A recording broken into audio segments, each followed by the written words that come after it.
Hello, Assalamu alaikum friends. Welcome to my YouTube channel. Back with another video.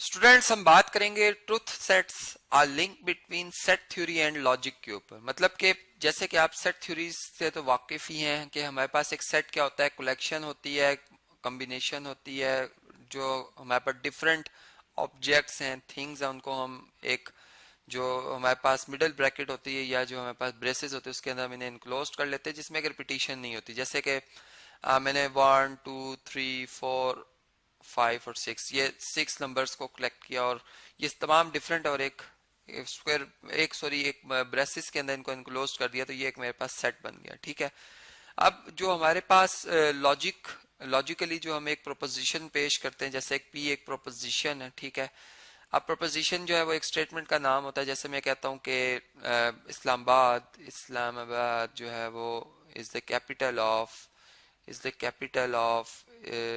Pakistan. ठीक है, अब ये एक ऐसी स्टेटमेंट है जो कि एब्सोल्यूट ट्रू है। ठीक है, इसको हम ये नहीं कह सकते कि ये फॉल्स है। ठीक है, या ट्रू भी हो सकती है और फॉल्स भी हो सकती है। ठीक है, अब ये एक प्रोपोजिशन है। अब इसी तरीके से अगर मैं इसका एक ट्रुथ सेट बनाऊंगा तो वो मतलब हम ये कह सकते हैं कि वो वैल्यूज जिसके ऊपर कि ये एक फार्मूला अगर हम बनाएं, ठीक है, पी ऑफ एक्स से एक स्टेटमेंट हम बनाएं जिसमें कि हम एक गुंजाइश रख दें वेरिएबल को इंट्रोड्यूस कराने की और वो इसमें ट्रू होती जाए। ठीक है, तो वो हमारे पास क्या होती जाएगी, वो उसका एक ट्रुथ सेट बनता जाएगा। ठीक है, अब वो एक ऐसी स्टेटमेंट है कि जिसमें हम कुछ वेरिएबल की गुंजाइश भी रखेंगे। ठीक है, जैसे मैं यूं कह दूं कि डैश इज अ बॉय। ठीक है, अब बॉयज के नेम इधर लिखते जाएं, अगर हम बिलाल लिख लें। ठीक है, ठीक है, तो ये एक ट्रू स्टेटमेंट है, बिलाल इज अ बॉय। ठीक है, फिर अली लिख दें अगर हम, तो अली इज अ बॉय, ये भी एक ट्रू स्टेटमेंट है।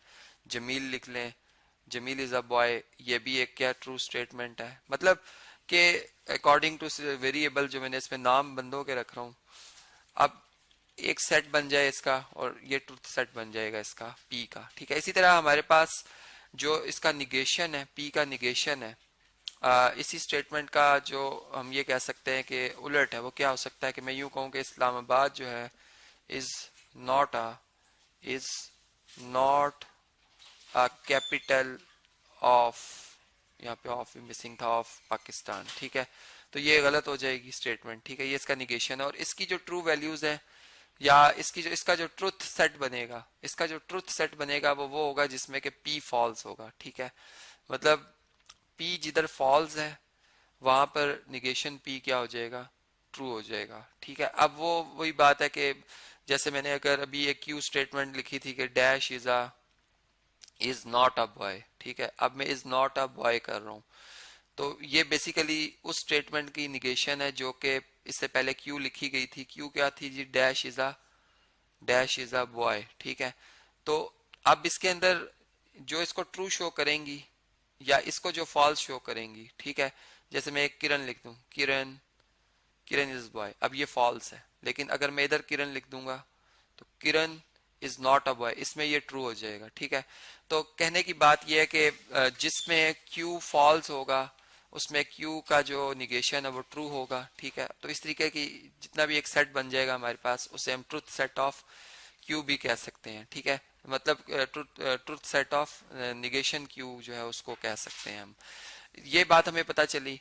ठीक है, फिर हमने ये बात नोट की कि हमारे पास जैसे हम ए यूनियन बी करते हैं। ठीक है, ए यूनियन बी जो है बेसिकली क्या होती है कि आप जिस तरह से यहाँ पे एक सेट है ए, इसमें हम लिखते हैं 1 2 3, चलिए 1 to 4 लिखा हुआ है, और बी सेट जो है इसमें फर्ज करें हम लिख देते हैं 3, बल्कि इस तरह से लिखते हैं 1 3 और 5। ठीक है, अब इनकी जब हम यूनियन करेंगे तो इनकी यूनियन में क्या क्या आ जाएगा जी, इनमें कॉमन एलिमेंट्स भी आ जाएंगे, वो एलिमेंट जो कि दोनों में और वो जो कि इनमें कॉमन नहीं वो भी आ जाएंगे। मतलब 1 2 3 4 और 5 ये आ जाएंगे। ठीक है, अब अगर इसी को लॉजिकली अगर हम देखें, एक प्रोपोजिशन ए है हमारे पास, एक प्रोपोजिशन बी है और एक इनकी जो है वो कंजंक्शन है। ठीक है, इस तरीके से ए एंड, इसे हम बल्कि इसको हम यूं लिखेंगे, डिसजंक्शन है इसकी, ए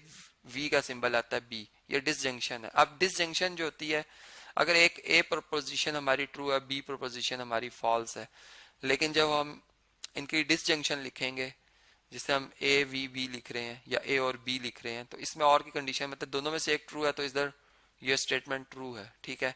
इसी तरीके से जो हमारे पास अगर ए ट्रू है बी ट्रू है तो ये भी ट्रू होगी। अगर एक ए ट्रू है बी, या ए फॉल्स है बी ट्रू है, ठीक है, बी ट्रू है तब भी ये ट्रू होगी। लेकिन अगर ए भी फॉल्स है बी भी फॉल्स है तो फिर ये फॉल्स आएगी। मतलब कि अगर ए भी एम्प्टी है बी भी एम्प्टी है तो फिर ए यूनियन बी भी क्या आएगी, एम्प्टी। ट्रू मीन्स के इसके अंदर कुछ एलिमेंट लिखे हुए हैं, आप यूं समझ लें, और फॉल्स का मतलब है कि ये एम्प्टी है, ठीक है। ट्रुथ सेट के हवाले से बात करें तो ट्रुथ सेट जो होता है वो उसके अंदर ट्रू वैल्यूज होती हैं और उसमें फॉल्स नहीं आ सकता, फॉल्स का मतलब वो एम्प्टी है, ठीक है।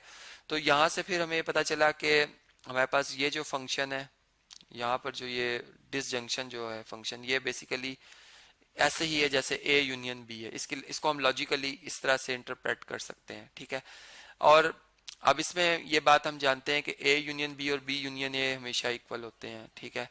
अगर हम यहाँ भी इनका यूनियन लें तो ये हमारे पास 1 2 3 4 5 ही बनता है। और अगर हम इनका डिसजंक्शन के वाले से बात करें तो बी डिसजंक्शन ए, अगर हम इसको देखें तो वो भी सेम यही रिजल्ट देगा, मतलब ट्रू ट्रू ट्रू और लास्ट में फॉल्स। तो इन दोनों कॉलम्स को अगर हम मैच करें तो इन दोनों कॉलम्स की जो ट्रुथ वैल्यू, मतलब ये ट्रुथ टेबल जो है जिसमें कि हमारे पास जो इसकी वैल्यूज आ रही हैं वो जो कि ट्रू और फॉल्स हैं, इनको अगर आपस में कंपेयर करें तो ये दोनों बिल्कुल टेबल्स बराबर हैं। इसका मतलब है कि ये सेम लॉजिक को रिप्रेजेंट कर रहे हैं, ठीक है। तो ये जैसे A union B equal to होता है बी यूनियन ए के, इसी तरह ए डिसजंक्शन बी और बी डिसजंक्शन ए ये दोनों भी इक्वल होते हैं, मतलब इक्वलेंट लॉजिक्स हैं। इसी तरीके से अगर हम इंटरसेक्शन की बात करते हैं तो ये बात हम जानते हैं कि अगर हमारे पास दो सेट्स हैं ए और बी, ठीक है, यहाँ पर मैं ए लिख लेता हूँ 1 2 4 और बी जो है वो हमारे पास है, फर्ज करें 1 3 और 5। अब इनमें जो इंटरसेक्शन है इनकी वो क्या आएगी जी, वो आएगी हमारे पास, मतलब जो इनमें कॉमन एलिमेंट्स और इनमें कॉमन सिंपल 1 है तो इसमें 1 आएगी। अब अगर मैं लॉजिकली बात करूं तो ए और बी अगर हमारे पास दो प्रोपोजिशंस हैं तो इनकी जो कंजंक्शन बनेगी, जिसको कि हम इस तरह से लिखेंगे ए कंजंक्शन बी, और इस तरह बी कंजंक्शन ए भी हम देख लेते हैं साथ में, क्योंकि हम जानते हैं कि बी इंटरसेक्शन ए बी हमारे पास सेम 1 ही आ रही है, इक्वल होती है ए इंटरसेक्शन बी और B intersection A. Commutative law को होल्ड करते हैं। अब देखें अगर ए स्टेटमेंट ट्रू है बी फॉल्स है तो, या दोनों चलें ट्रू है बी, तो ये इसका मतलब ये होता है कि ए भी नॉन एम्प्टी है बी भी नॉन एम्प्टी है, मतलब दोनों में ट्रू ट्रू वैल्यूज आ रही हैं और दोनों की जो कंजंक्शन बनेगी वो ट्रू बनेगी, यहाँ भी ट्रू बनेगी। लेकिन अगर ए ट्रू है बी फॉल्स है, मतलब ए एम्प्टी है और बी में कुछ एलिमेंट्स हैं तो इनकी इंटरसेक्शन एम्प्टी बनेगी, इसलिए फॉल्स आएगा यहाँ पर और यहाँ भी फॉल्स आएगा। इसी तरह अगर ए फॉल्स है बी ट्रू है तब भी जो कंजंक्शन बनेगी फॉल्स बनेगी और यहाँ भी कंजंक्शन फॉल्स बनेगी। इसी तरह अगर ए फॉल्स है बी भी फॉल्स है, दोनों ही एम्प्टी हैं, तब ये जो हमारे पास इनकी कंजंक्शन बनेगी वो क्या बन जाएगी जी, वो भी फॉल्स बनेगी, ठीक है, और यहाँ भी क्या बन जाएगी जी, फॉल्स बन जाएगी। मतलब ये ट्रू उस सूरत में होते हैं जिस वक्त हमारे पास ए और बी, मतलब ये भी एम्प्टी है ये भी एम्प्टी है, तो इनका जो ट्रूथ सेट है वो भी एम्प्टी बनेगा, ठीक है। ये बात हमें यहाँ से पता चल रही है और हमने इसको इस इधर से अगर इन दोनों कॉलम्स को अगर हम मैच करें तो हमें ये बात कंफर्म भी हो जाती है कि वाकई इनमें भी कम्यूटेटिव लॉ जो है वो होल्ड कर रहा है, ठीक है जी। तो ये एक तो हमें इस रिजल्ट का भी पता चला। फिर दूसरी बात यह है कि अगर हम जो है वो इम्प्लीकेशन की बात करें, इम्प्लीकेशन की बात करें तो इम्प्लीकेशन में हम ये बात जानते हैं कि अगर हम कहते हैं कि ए इम्प्लाइज बी है, एक स्टेटमेंट ए है वो बी के बी इसका मतलब जो कंक्लूजन है, ए उसका हाइपोथेसिस है। जैसे मैं कहता हूं कि इफ इट इज रेनिंग, ठीक है, तो अब ये एक स्टेटमेंट है और इसमें मैं इसके साथ मुंसलिक कर रहा हूं दूसरी स्टेटमेंट को, then I will stay at home, ठीक है। अब देखें इसमें जो ये ए स्टेटमेंट है इसमें कंक्लूजन मेरा ये आ रहा है कि मैं घर रुक जाऊंगा और हाइपोथेसिस क्या कि अगर रेनिंग होगी, ठीक है। अब ए अगर ट्रू है तो बी क्या होना चाहिए, बी अगर ट्रू होगा तो स्टेटमेंट ट्रू है, लेकिन अगर अगर रेनिंग हो रही है और मैं घर नहीं रुकता तो ये फॉल्स हो जाएगी। मतलब अगर कुछ ऐसी सिचुएशन बनती है कि मैं यूं बात करता हूँ, या आप ये इसका ये मतलब लेंगे कि अगर रेनिंग होगी तो मैं घर नहीं रुकूंगा, तो ये आपने उसका गलत मतलब लिया, ठीक है। तो यहाँ से हमें एक लॉजिकल जो एक मीनिंग्स बनते हैं स्टेटमेंट्स के वो पता चला। अब इसी लेक्चर को मैं कंटिन्यू करूंगा नेक्स्ट, और इसमें हम टोटोलॉजीज के हवाले से भी बात करेंगे, और फर्दर जो लॉजिकल ऑपरेशंस का सेट थ्योरी से रिलेशन बनता है उसको हम स्टडी करेंगे। Please like and subscribe to our YouTube channel and press the bell icon so you can never miss any video from Jinnah Grammar School. अपना बहुत सारा ख्याल रखिएगा। अल्लाह हाफिज़, और कमेंट सेक्शन में ज़रूर बताएं कि आपको वीडियो कैसी लगी।